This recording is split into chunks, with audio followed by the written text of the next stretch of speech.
ಎಡಗಾಲಲ್ಲಿ ಹೊಸಲು ದಾಟಿದ್ರೆ ನಷ್ಟ, ಓಕೆ. ಬಲಗಾಲಲ್ಲಿ ಹೊಸಲು ದಾಟಿದ್ರೆ ಆರೋಗ್ಯ ಸಮಸ್ಯೆ. ಇದು ಹಿಂಗೆ ಭಾಗ ಹಂಚ್ಕೊತೈತಿ. ಸೊ ಏನೇ ಮಾಡಿದ್ರು ಎಫೆಕ್ಟೇ ಅದು. ಎಫೆಕ್ಟೇ. ಕೈ ಬಾಯಿ ಹತ್ತೋದಿಲ್ಲ, ಅವ್ರ ಮನಸ್ಸು ಅವ್ರ ಕಂಟ್ರೋಲಲ್ಲಿರೋಲ್ಲ. ಅವ್ರು ರಾತ್ರಿ ಆಲೋಚನೆ ಮಾಡಿದ್ದು ಒಳ್ಳೆಯ ಆಲೋಚನೆ, ಬೆಳಗ್ಗೆಗೆ ಆಲೋಚನೆ ಬಿಟ್ಟೋಗಿರ್ತದೆ. ಮನೆಯಲ್ಲಿ ಜನಗಳಿಗೆ ಕೂದಲು ಉದುರೋದು ಜಾಸ್ತಿ ಆಗುತ್ತೆ. ಊಟದಲ್ಲಿ ಕೂದಲು ಸಿಗೋಂಥ ವಿಚಾರ. ಎಣ್ಣೆ ಹಂಗೆ ಇರ್ತೈತೆ, ಬತ್ತಿ ಇರುತ್ತೆ, ದೀಪ ಆರೋಗಿರ್ತೈತಿ. ಗಾಳಿ ಇರೋದಿಲ್ಲ, ಏನೂ ಇಲ್ಲ, ಮನೆ ಒಳಗಡೆ ಗಾಳಿ ಇರೋದಿಲ್ಲ, ಆದರೂ ಆರೋಗಿರ್ತದೆ. ದೀಪ ನೀಟಾಗಿ ಉರಿಯೋದಿಲ್ಲ ಮನೆಗಳಲ್ಲಿ. ಇವತ್ತು ಚೆನ್ನಾಗಿ ನಾದ ಬರ್ತಿದೆ, ನಾಳೆ ನೋಡಿ ಅದಾಗದೇನೆ ಒಂದು ವಡ ಅಂತಿರ್ತೈತೆ, ಬಳೆ ಹೋಗಿರ್ತೈತೆ, ಅದು ಬಿಟ್ಕೊಂಡಿರ್ತೈತೆ. ಹಿಂಗೆ ಹೊಡೆದು ನೋಡ್ಕೋಬೇಕು ಅವಾಗ. ಓಟಿ ಬಳೆ ಕೈಯಲ್ಲಿ ಇಟ್ಕೋಬಾರ್ದು, ಇನ್ನೂ ಎಫೆಕ್ಟು. ಸೂರ್ಯ ಹುಟ್ಟೋ ಕಡೆ ದೇವ್ರ ಮನೆ ಮುಂದೇನು ಒಂದು ಪ್ಲೇಸು, ಅಡುಗೆ ಮನೆಯಲ್ಲಿ ಒಂದು ಪ್ಲೇಸು, ಮುಂಭಾಗದಲ್ಲಿ ಒಂದು ಪ್ಲೇಸ್ ಇರುತ್ತೆ. ಈ ನೆಗೆಟಿವ್ ಎನರ್ಜಿ ಸ್ಟೋರೇಜ್ ಆಗೋಂಥ ಜಾಗ. ದೇವ್ರ ಮನೆ ಮುಂಭಾಗದಲ್ಲಿ ಬಂದರೆ ದೇವ್ರು ಇರೋಲ್ಲ, ಅದರಲ್ಲಿ ಪಾಸಿಟಿವ್ ಎನರ್ಜಿ ಇರೋಲ್ಲ ಮನೆಯಲ್ಲಿ. ಬಾಗಿಲಲ್ಲಿ ಇಟ್ಟು ನೋಡ್ಬೋದು. ಅಡುಗೆ ಮನೆಯಲ್ಲಿ ಅಡುಗೆ ಮಾಡೋದಕ್ಕೆ ಎಲ್ಲಿ ನಿಂತ್ಕೊತಾರೋ ಆ ಜಾಗದಲ್ಲಿ ಆ ಕಾಯಿನ ಕೆಳಗಡೆ ಇಟ್ಟು ಒತ್ತುಟ್ಟು ಕಡೆ ಮಖ ಮಾಡಿ ಎರಡೂ ಕಾಲೆತ್ತಿ ಆ ಕಾಯಿ ಮೇಲೆ ಇಟ್ಟು ಕುಂತ್ಕೊಂಡು, ಕುಕ್ಕರ್ ಕಾಲಲ್ಲಿ ಕುಂತ್ಕೊಂಡು ಎರಡೂ ಕೈಗಳು ಸುಮ್ಮನೆ ಒಂದು ಬೆಳ್ಳು ಬೆರಳು ಅಷ್ಟೇ ತೂಕ ಕೈಗಳ ಮೇಲೆ ಹೋಗಬಾರ್ದು. ಸಂಪೂರ್ಣ ತೂಕ ಕಾಲ ಮೇಲೆ ಬಿಡಬೇಕು. ಈ ಕೈಗಳ ಮೇಲೆ ಬಿಡಬಾರ್ದು ತೂಕ. ಕೈಗಳ ಮೇಲೆ ತೂಕ ಬಿಟ್ಟರೆ ಅದು ವೈಬ್ರೇಟು ಗೊತ್ತಾಗೋದಿಲ್ಲ. ಎಡಗಡೆ ಎಳೆಯುತ್ತಾ ಬಲಗಡೆ ಎಳೆಯುತ್ತಾ, ಸೊ ಅದು ತಿರುಗುತ್ತೆ. ಅದಾಗಿ ಅದು ತಿರುಗೋದು ವೈಬ್ರೇಟ್ ಗೊತ್ತಾಗುತ್ತೆ ಕುಂತಿರೋರಿಗೆ.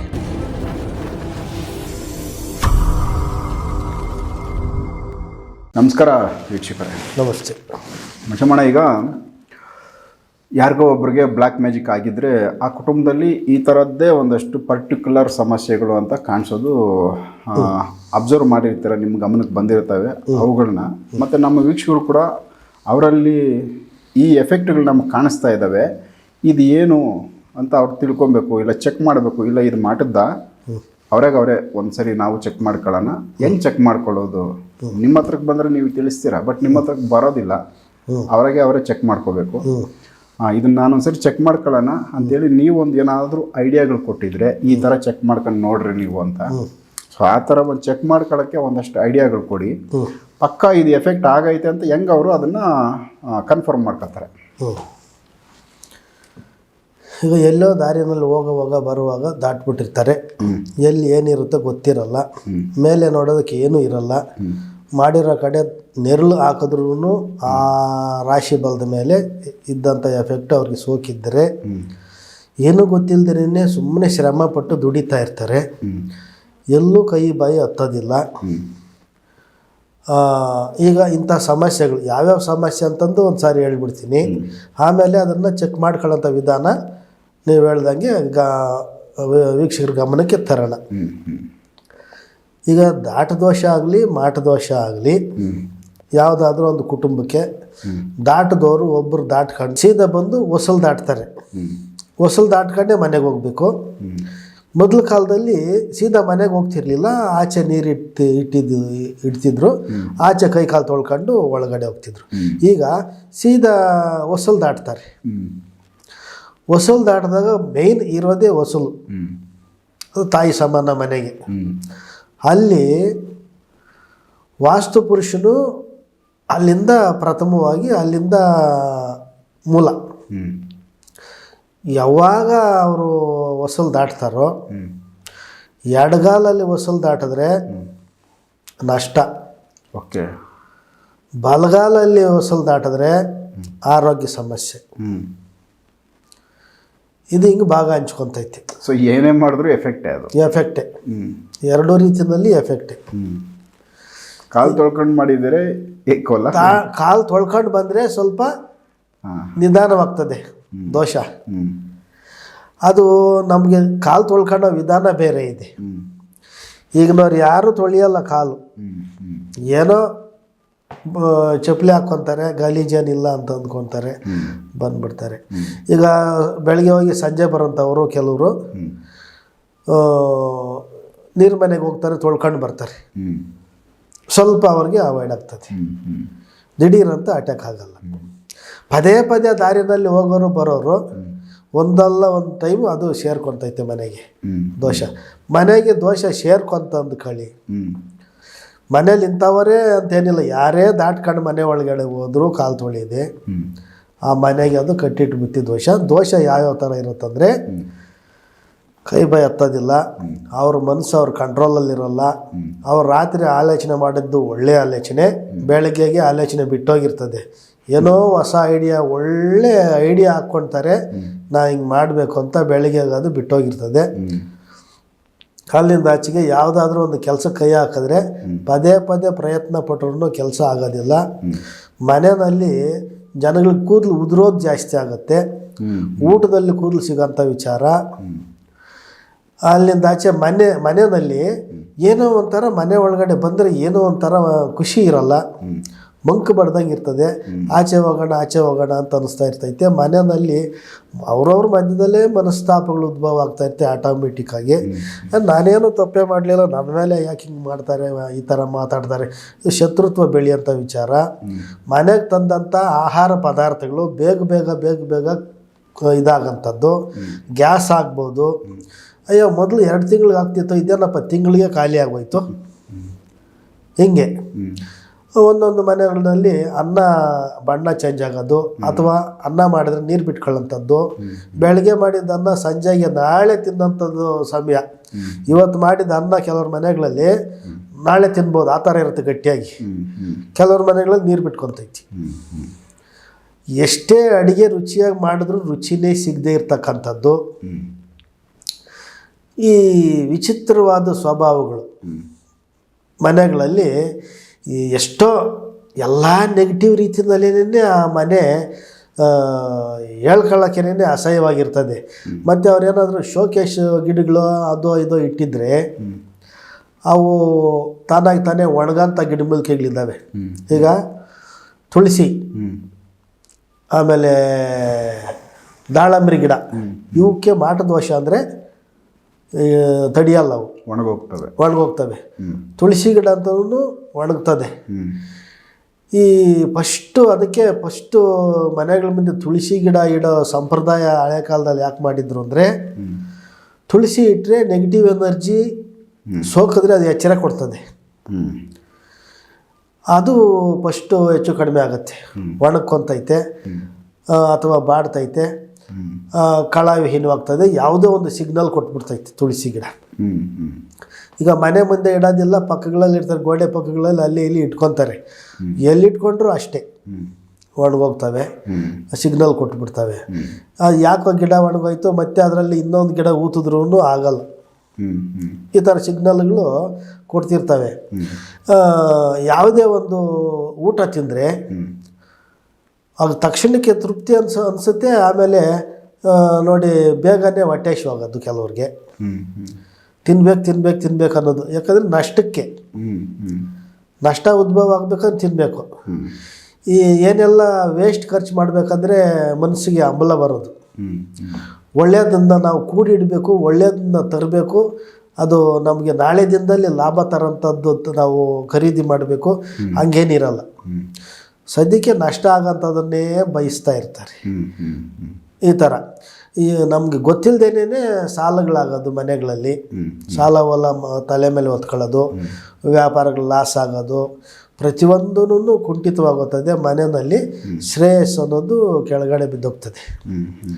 ಮಾಟದೋಷ ದಾಟದೋಷದ ಪ್ರಭಾವಗಳು ಇದು ಹಂಗೆ ಬೆಳೀತಾ ಒಂದೊಂದು ದಿವಸಕ್ಕೆ ಒಂದೊಂದು ಮುಳ್ಳು ಗಿಡದಲ್ಲಿ ಬೆಳೀತಾ 1 ಮುಳ್ಳು 2 ಮುಳ್ಳು ಇದು ಮುಳ್ಳುಗಳು ಜಾಸ್ತಿ ಆದಂಗೆನೇ ಮನೆಯಲ್ಲಿ ಸಮಸ್ಯೆಗಳು ಕೂಡ ಜಾಸ್ತಿ ಆಗ್ತಾ ಇರ್ತವೆ.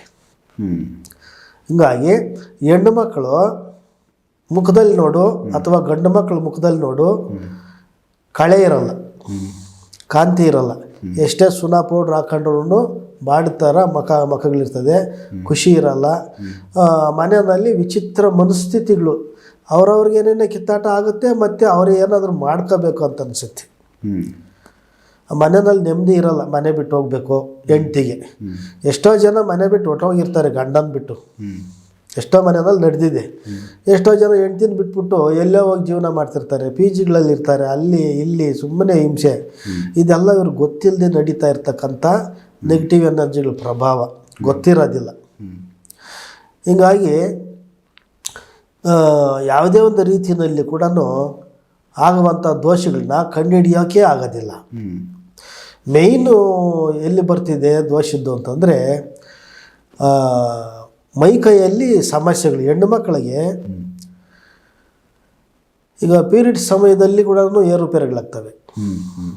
ಅಮಾವಾಸ್ಯೆ ಟೈಮಲ್ಲಿ ಮಾಡಿರ್ತಕ್ಕಂಥದ್ದನ್ನ ದಾಟಿದ್ರೆ ಕೆಂಪು ಸೆರಗು ಅನ್ನೋದು ಏರುಪೇರು, ಸಮಯಕ್ಕೆ ಮುಂದಾಗ ಆಗಿಬಿಡೋದು, ಅಥವಾ ಸಮಯ ದಾಟಾದ್ಮೇಲೆ ಆಗೋದು, ಅಥವಾ 4 ದಿವಸ ಅದು ಸ್ಟಾಪ್ ಆಗಬೇಕಾದ ಜಾಗದಲ್ಲಿ ಕಂಟಿನ್ಯೂ ಆಗೋದು, ಅಥವಾ 2 ದಿನಕ್ಕೆ ಸ್ಟಾಪ್ ಆಗೋದು, ಅದು ಏರುಪೇರು. ಇದರ ಪ್ರಭಾವ ಹಿಂಗೆ ತೋರಿಸ್ತಾ ಇರ್ತೈತೆ. ಅದು ಸ್ಟಾರ್ಟಿಂಗ್ ಸ್ಟೇಜ್, ಅದು ದೋಷ ಶರೀರಕ್ಕೆ ಹತ್ತಿದೆ ಅಂತ. ಈ ಕೆಲವು ಮನೆಗಳಲ್ಲಿ ನೋಡು ಹರಿತವಾದಂಥ ಈ ತರಕಾರಿ ಮನೆಗಳಾಗ್ಬೋದು, ಕೊಬ್ಬರಿ ಮನೆಗಳಾಗ್ಬೋದು, ಆಮೇಲೆ ಟೊಮಾಟೊ ಹಚ್ಚಂಥ ಚಾಕುಗಳಾಗ್ಬೋದು, ಇಂಥವು ಎಷ್ಟೇ ಶಾರ್ಪ್ ಆಗಿದ್ರು ಇವತ್ತು ತರಕಾರಿ ಹಚ್ಚಿದ್ವಿ, ನಾಳೆ ತರಕಾರಿ ಹಚ್ಚಿದ್ವಿ, ಇನ್ನೊಂದು ದಿವ್ಸಕ್ಕೆ ಅದು ಮಂಡಿ ಆಗೋಗಿರ್ತದೆ, ಶಾರ್ಪ್ ಇರೋಲ್ಲ. ಯಾಕಂದರೆ ಇವ್ರ ಮನಸ್ಸು ಯಾವ ಥರ ಶಾರ್ಪ್ ಇರೋಲ್ಲ, ಮನೆಯಲ್ಲಿ ಪ್ರತಿಯೊಂದೂ ಶಾರ್ಪ್ ಕಳ್ಕೊತಾ ಇರ್ತೈತಿ. ಲೋಹಗಳು ಕೂಡ ತಗೊಂಡ್ರೆ ಆಕಸ್ಮಿಕವಾಗಿ ಕೈ ಜಾರಿ ಕೆಳಗಡೆ ಪಾತ್ರೆಗಳು ಬೀಳೋದು, ಚೆಂಬುಗಳು ಬೀಳೋದು, ಗದ್ದಲ ಸ್ಟಾರ್ಟ್ ಆಗೋದು ಮನೆಯಲ್ಲಿ. ಈ ಥರ ದೀಪಗಳು ಹಚ್ಚಿದ್ರೆ ದೀಪಗಳು ತುಂಬ ಹೊತ್ತು ಉರಿಯಲ್ಲ. ದೇವ್ರ ಮನೆಯಲ್ಲಿ ದೀಪ ಹಚ್ಚಿದ್ರೆ ಎಣ್ಣೆ ಉಳಿದೋಗಿರ್ತೈತೆ, ಬತ್ತಿ ಇರ್ತೈತೆ, ಸಂಪೂರ್ಣ ಎಣ್ಣೆ ಎಳಿಯಲ್ಲ. ದೀಪ ಆರೋಗಿರುತ್ತೆ, ದೀಪ ಆರೋಗಿರುತ್ತೆ. ಎಣ್ಣೆ ಹಂಗೆ ಇರ್ತೈತೆ, ಬತ್ತಿ ಇರುತ್ತೆ, ದೀಪ ಆರೋಗಿರ್ತೈತಿ. ಗಾಳಿ ಇರೋದಿಲ್ಲ, ಏನೂ ಇಲ್ಲ, ಮನೆ ಒಳಗಡೆ ಗಾಳಿ ಇರೋದಿಲ್ಲ, ಆದರೂ ಆರೋಗಿರ್ತದೆ. ದೀಪ ನೀಟಾಗಿ ಉರಿಯೋದಿಲ್ಲ ಮನೆಗಳಲ್ಲಿ. ಇಂಥದ್ದು ಹೇಳ್ತಾ ಹೋದರೆ ತುಂಬಾ ಸಮಸ್ಯೆಗಳು ಕಾಡ್ತಾ ಇರ್ತದೆ, ಆದರೆ ಗೊತ್ತಾಗಲ್ಲ. ದೀಪ ಉರಿಲಿಲ್ಲ ಅಂದರೆ ಗಾಳಿ ಬಂದಿರಬೇಕು ಅಂದ್ಕೊಂಡು ಮತ್ತೆ ಹಚ್ಚಿದ್ರು ಮತ್ತೆ ಅದೇ ಹಿಂಗಾಗತ್ತೆ. ಅಂದ್ಕೊತಾರೆ ಎಣ್ಣೆ ಸರಿ ಇಲ್ವಾ, ಬತ್ತಿ ಸರಿ ಇಲ್ವಾ, ಹಂಗೆ ಎಲ್ಲ ಎಣ್ಣೆ ಎಲ್ಲ ಬತ್ತಿ ಕರೆಕ್ಟಾಗಿ ಇರುತ್ತೆ, ಉರಿಯಲ್ಲ. ಬೆಳಕು ಬರಬಾರ್ದಲ್ವ ಅಲ್ಲಿ. ನೆಗೆಟಿವ್ ಎನರ್ಜಿ ಇರೋ ಕಡೆ ಪಾಸಿಟಿವ್ ಅಲ್ಲಿ ಬಿಡಲ್ಲ, ಅದು ಬೆಳಕನ್ನು ಬಿಡಲ್ಲ, ತುಳಿತೈತೆ. ದೀಪಗಳು ಆರೋಗ್ತವೆ, ಆಕಸ್ಮಿಕವಾಗಿ ಆರೋಗ್ಬಿಡ್ತವೆ. ಅಂಥ ಮನೆಗಳಲ್ಲಿ ನೋಡ್ಕೋಬೇಕು, ಅವ್ರು ಹಾಕಿದ್ದು ಎಣ್ಣೆ ಸಂಪೂರ್ಣ ಅದು ಉರಿದಿದೆಯಾ, ಅಥವಾ ಎಣ್ಣೆ ಉಳಿದು ಬತ್ತಿ ನಿಂತು ಆರೋಗಿದೆಯಾ ಅಂತ ಕಡೆ ಗಮನಿಸ್ಕೊಂಡ್ರೆ ಅದು ಅನುಮಾನಾಸ್ಪದವಾಗಿ ಅದು ಅವ್ರಿಗೆ ನಿಗಾ ಬಂದಾಗ ಹಿಂಗೆ ಪದೇ ಪದೇ ಬಳೆಗಳು ಕೈಯಲ್ಲಿ ಆಕಸ್ಮಿಕ ಬಳೆ ಹೊಡಿಯೋಂಥದ್ದು.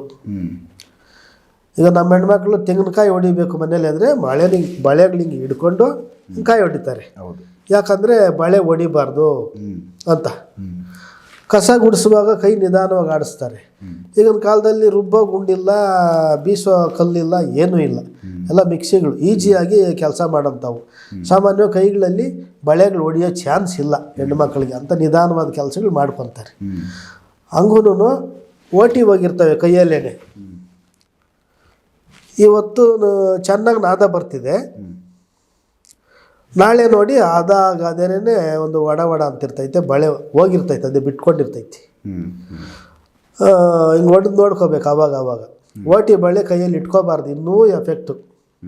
ಹೆಣ್ಣು ಮಕ್ಕಳು ಆಗಾಗ ವಾರಕ್ಕೊಂದು ಸಾರಿ 2 ಸಾರಿ ಬಳೆಗಳು ಹಿಂಗೆ ಅಲ್ಗಾಡಿಸಿ ನೋಡ್ಕೋಬೇಕು, ಬಿಟ್ಕೊಂಡ್ಬಿಟ್ಟಿರ್ತವೆ. ಈ ದೋಷ ಇರೋ ಮನೆಗಳಲ್ಲಿ ಹೆಣ್ಣು ಮಕ್ಕಳ ಕೈಯಲ್ಲಿ ಬಳೆಗಳು ನಿಲ್ಲಲ್ಲ, ಶಿಟ್ಲೋಗ್ತವೆ, ಇಲ್ಲ ಅಥವಾ ಜಾಯಿಂಟ್ ಬಿಟ್ಟೋಗ್ತವೆ, ಪದೇ ಪದೇ ಬಿಟ್ಟೋಗ್ತಾನೇ ಇರ್ತವೆ. ಬಿಟ್ಟೋಗಿರೋದಿದೆ, ಓಟಿ ಬಳೆ ಇದೆ ಅಂದರೆ ಅದನ್ನು ಇಟ್ಕೋಬಾರ್ದು, ಕಿತ್ತಾಕಬೇಕು. ಮತ್ತು ಕಿತ್ತಾಕ್ಬಿಟ್ಟು ಸ್ವಲ್ಪ ದಿವಸ ನೋಡಿದ್ರೆ ಹಂಗೆ ಮತ್ತೆ ಓಟಿ ಹೋಗಿರ್ತದೆ. ಸೊ ಇದು ಪದೇ ಪದೇ ಆಗುತ್ತೆ, ಪದೇ ಪದೇ ಆಗ್ತಾ ಇರ್ತೈತಿ. ಇವು ಸುಮಾರು ಸಮಸ್ಯೆಗಳು ಕಾಡ್ತಿರ್ತೈತೆ ಮನೆ. ಇದು ಸಿಗ್ನಲ್ಗಳು, ದೋಷ ಆವರಿಸಿದೆ ಕುಟುಂಬಕ್ಕೆ ಅಂತೇಳಿ ಸಿಗ್ನಲ್ಗಳು ಬರುತ್ತಲ್ಲ, ಅಬ್ಸರ್ವ್ ಮಾಡ್ಕೊಂಡ್ರೆ ಗೊತ್ತಾಗುತ್ತೆ ಏನೋ ತೊಂದರೆ ಐತೆ ಅಂತ ಗೊತ್ತಾಗುತ್ತೆ. ದುಡ್ಡು ಕಾಸಲ್ಲಂತೂ ತೀರನೇ ಕಷ್ಟ ಇರುತ್ತೆ, ಸಾಲ ಹೊತ್ಕೊಂಡಿರ್ತಾರೆ. ಈಗ ಕಾಸು ಕೊಟ್ಟಿರ್ತಾರೆ, ಅಕಸ್ಮಾತ್ ಇರೋಂಥವರು ಕಾಸು ವಾಪಸ್ ಬರೋಲ್ಲ, ಬಿಸ್ನೆಸ್ಗಳು ನಡೆಯಲ್ಲ, ಯಾವುದೇ ಒಂದು ರೀತಿಯಲ್ಲಿ ಊರ್ಜಿತ ಅನ್ನೋದು ಇರೋದೇ ಇಲ್ಲ. ಏನು ಶ್ರಮ ಪಟ್ಟರು ಅವ್ರು ಲಾಸಲ್ಲೇ ಹೋಗ್ತಾ ಇರ್ತಾರೆ. ಇದು ಇವ್ರ ಕಣ್ಣಿಗೆ ಕಾಣದೇ ಇರ್ತಕ್ಕಂಥ ನೆಗೆಟಿವ್ ಎನರ್ಜಿ ಇವ್ರಿಗೆ ಪಾಸ್ ಆಗಿದೆ, ಎಲ್ಲೋ ದಾಟಿ ಬಂದು ಮೈ ಮೇಲೆ ಮನೆ ಮೇಲೆ ಹಾಕ್ಕೊಂಡಿದ್ದಾರೆ ದೋಷನ ಅಂತಂದೇಳಿ ಗೊತ್ತಾಗಲ್ಲ. ಆಟೋಮೆಟಿಕ್ ಮನೆಗಳು ಕೂಡ ಹೊಸ ಬಣ್ಣ ಹಾಕಿದ್ರು ಬೇಗ ಬಣ್ಣ ಕಳ್ಕೊತವೆ ಮನೆಗಳು. ಆ ಥರ ಎಫೆಕ್ಟ್ ಇರೋಂಥ ಮನೆಗಳು ಬೇಗ ಬಣ್ಣ ಕಳ್ಕೊತವೆ. ಮನೆಯಲ್ಲಿ ಕಸ ಎಷ್ಟು ಒರೆಸಿದ್ರೂ ಕಸ ಕ್ಲೀನ್ ಆಗಲ್ಲ ಅಂತ ಮನೆಗಳಲ್ಲಿ. ಈಗ ಒರೆಸಿದ್ದೀವಿ ಮತ್ತೆ ಒರೆಸ್ರಿ ಕೊಳೆ ಬರ್ತಾ ಇರ್ತೈತಿ, ಈಗ ಗುಡ್ಸ್ರಿ ಮತ್ತೆ ಗುಡ್ಸ್ರಿ ಕಸ ಬರ್ತಿರ್ತೈತಿ. ಅಷ್ಟು ಉತ್ಪತ್ತಿ ಆಗ್ತಿರ್ತೈತಿ ಗಲೀಜು ಆ ಮನೆಗಳಲ್ಲಿ. ಅಂಥ ಮನೆಗಳಲ್ಲಿ ಬಟ್ಟೆಗಳನ್ನ ಒಗೆದಿರೋ ಬಟ್ಟೆಗಳನ್ನ ಬಳಸಿದ್ರು ಕೂಡ ಬೇಗ ಕೊಳೆ ಆಗತ್ತೆ. ಸೊ ಇವೆಲ್ಲನೂ ನಾವು ತಿಳ್ಕೊಬೇಕಾಗಿರೋದು ಒಂದು ಸ್ವಲ್ಪ ಅಬ್ಸರ್ವೇಷನ್ ಮಾಡ್ಕೊಬೇಕು. ನಮಗಿದೆಲ್ಲ ಈಗ ಇಂಥದ್ದನ್ನೆಲ್ಲ ಯಾರು ಗಮನಿಸೋದಿಲ್ಲ, ಬಳೆಗಳು ಗಮನಿಸೋದಿಲ್ಲ. ಬಟ್ಟೆ ಕೊಳೆ ಮಾಮೂಲಿ ಅಂತ ಅಂದ್ಕೊತಾರೆ. ಮಾಮೂಲಿಯ ಕೊಳೆ ಆಗೋದಕ್ಕೂ ಹೆಚ್ಚೆಚ್ಚು ಕೊಳೆ ಆಗೋದಕ್ಕೂ ವ್ಯತ್ಯಾಸ ಇದೆ. ಈಗ ಡೈಲಿ ಬಿಚ್ಚಿ ಮಿಷಿನ್ಗೆ ಹಾಕ್ತೀವಿ, ಮಿಷಿನ್ಗೆ ಹಾಕಿದಾಗ ಅದು ಒಗೆದು ಕೊಡ್ತದೆ. ಡೈಲಿ ಹಾಕೋರಿಗೆ ಇದು ಗೊತ್ತಿಲ್ಲ, ಬಟ್ಟೆ ಬೇಗ ಬೇಗ ಕೊಳೆ ಆಗ್ತಿದೆ ಅನ್ನೋದು ಗುರ್ತಚ್ಚಕ್ಕಾಗೋದಿಲ್ಲ. ಆಮೇಲೆ ಮೈಗಳಲ್ಲಿ ಒಂಥರ ಸ್ಮೆಲ್ಲು. ಇವತ್ತು ಸ್ನಾನ ಮಾಡಿದ್ದೀವಿ ಮತ್ತೆ ವಾಸನೆ ಹೊಡಿತಿರ್ತೈತಿ, ಕೆಟ್ಟ ವಾಸನೆ ಶರೀರ. ಹೀಗೆ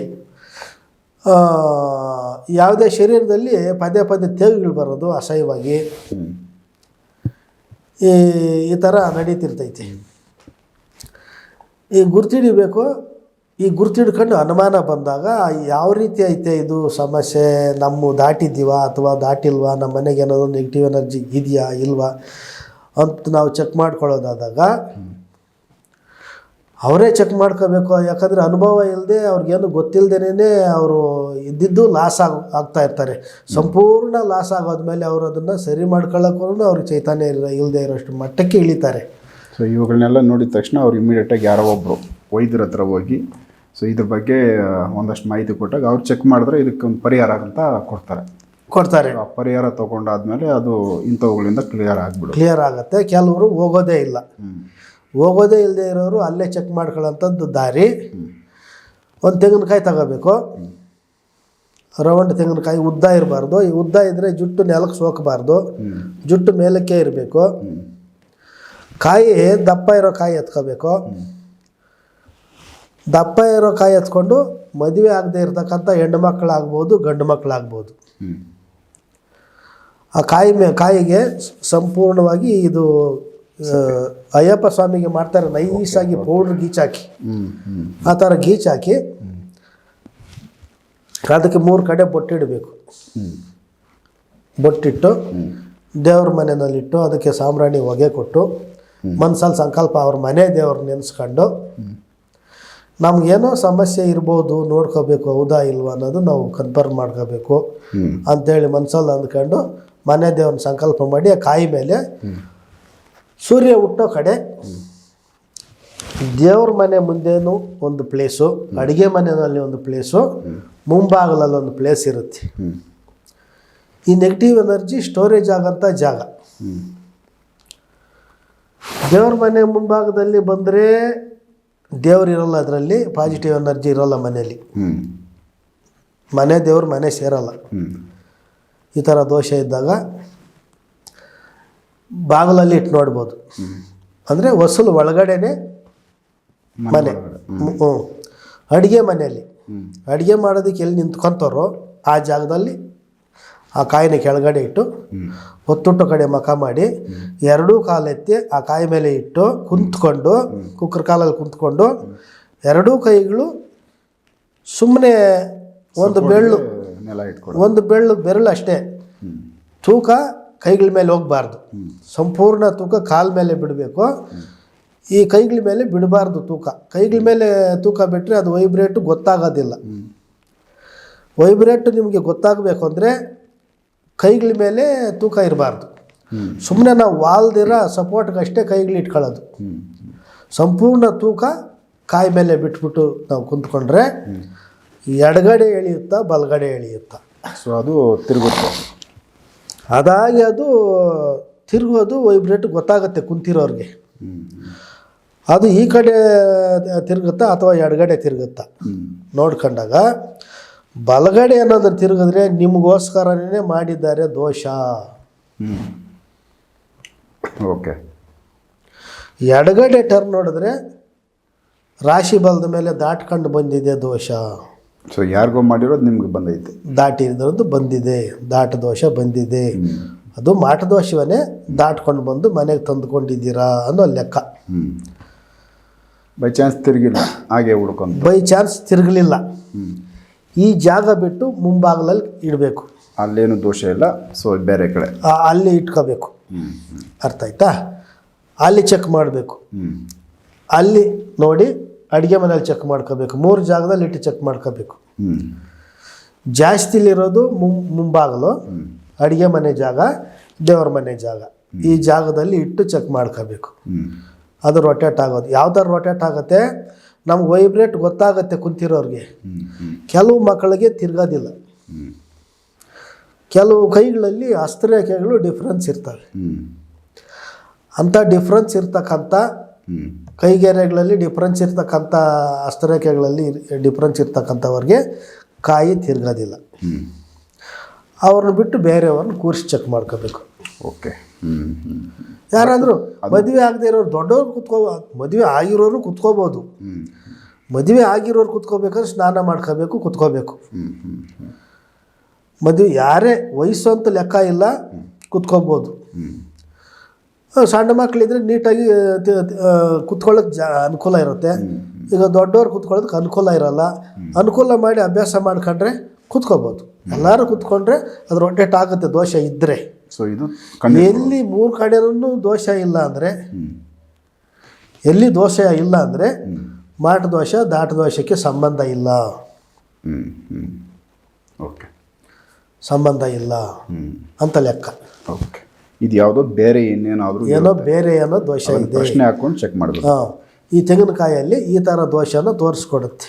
ಸೂಪರ್ ಸೂಪರ್. ಸೊ ವೀಕ್ಷಕರೇ, ಇದೊಂದು ಮಾಟ ದೋಷ ಆಗ್ಬೋದು, ಇಲ್ಲ ಯಾವುದಾದ್ರೂ ದಾಟ ದೋಷ ಅಂದರೆ ನಾವೇನೇ ನಮ್ಮಲ್ಲಿ ನಮ್ಮ ಮನೆಗಳಲ್ಲಿ ತೊಂದರೆಗಳಾಗಿದ್ರೆ ಅದನ್ನು ಯಾವ ರೀತಿ ಪತ್ತೆಗಳು ಮಾಡ್ಕೊಳ್ಳೋದು, ಕೆಲವೊಂದಷ್ಟು ಅವ್ರು ಹೇಳಿದ್ರು. ಇವೆಲ್ಲ ಒಂದಷ್ಟು ವಿಚಾರಗಳನ್ನ ಅಬ್ಸರ್ವ್ ಮಾಡಿದ್ರೆ ಪಕ್ಕ ಇಲ್ಲಿ ಏನೋ ಒಂದು ತೊಂದರೆ ಆಗೈತೆ ಅನ್ನೋದನ್ನು ಗುರ್ತು ಹಿಡಿಬೋದು, ಪತ್ತೆ ಮಾಡ್ಕೋಬೋದು. ಓಕೆ, ಇದರಲ್ಲಿ ಕ್ಲಾರಿಟಿ ಸಿಕ್ತು, ಏನೋ ನಡೀತೈತೆ ಅಂದಾಗ ಅಂಥದ್ದನ್ನು ಮುಂಚಮ್ಮಣ್ಣ ಅಂಥವ್ರು ಇಲ್ಲ ಅವ್ರು ಈ ಥರ ಭೂತವೈದ್ಯ ಮಾಂತ್ರಿಕರು, ಸೊ ಇದಿಲ್ಲ ಈ ಥರದ್ದು ವಿಚಾರಗಳನ್ನ ಪತ್ತೆ ಮಾಡಿ ಅದಕ್ಕೆ ಸರಿ ಮಾಡೋವಂಥವ್ರು, ಪರಿಹಾರ ಮಾಡೋವಂಥವ್ರು ಅಂಥವ್ರ ಹತ್ರ ಹೋದಾಗ ಸೊ ಈ ಥರದ್ದು ಒಂದಷ್ಟು ಮನೆಗಳಲ್ಲಿ ಏನು ತೊಂದರೆಗಳಾಗೈತೆ ಅದ್ರ ಬಗ್ಗೆ ತಾವೇ ಪತ್ತೆ ಮಾಡ್ಕೊಳ್ಳೋ ಥರದ್ದು ಒಂದಷ್ಟು ವಿಚಾರಗಳನ್ನ ಮುಂಚಮ್ಮಣ್ಣ ಅವ್ರು ತಿಳಿಸೋರು. ಇದೇ ಥರ ನೆಕ್ಸ್ಟು ಬೇರೆ ವಿಚಾರಗಳನ್ನ ಅವ್ರ ಜೊತೆ ಮಾತಾಡ್ತಾ ಹೋಗ್ತೀನಿ. ಎಪಿಸೋಡ್ ನೋಡ್ತಾ ಹೋಗಿ. ನಮಸ್ಕಾರ.